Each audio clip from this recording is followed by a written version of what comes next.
So yun guys, nag-ihaw nga muna tayo dyan ng 4 na hito dahil ayan, luluto tayo ng inabraw. So yan, nilagay na natin yung kawali na matagal na. Parang gusto nang lumipad. So yun, painit na, lagyan natin ng mantika. Coca-Cola mantika. Yan. So papainitin lang natin yan mga boss. After that, ayan, lalagay natin yung bawang. Yan, para mabango siya. Simple lang tong luto na to. So yan mga lods, papapulahin lang natin yan.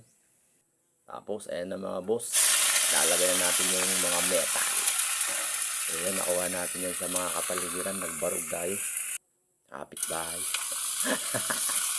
So yun, medyo papaanoin lang natin yan, papalambutin.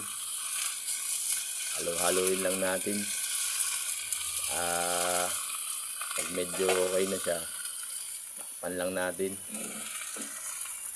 So yan, lagyan natin ng sambal din tubig para medyo mabilis siyang lumambot mga boss.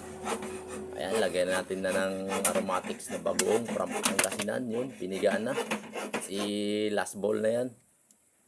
Ayan, medyo mabangon na siya. Lapit na yan, lagay na natin yung mga toppings na yung inihaw natin kanina mga boss na ito. So, ang tawag nga pala dyan ay inabraw yun. So, pumuputok-putok na siya. Yun, titikman natin. The best. Bagoong lang. Tsaka mga talbos guys. Tapos ito, meron na tayong luto for today. Tawagin na lang natin siyang inabraw. So, yun, let's go. Sana magustuhan nyo to. Thank you.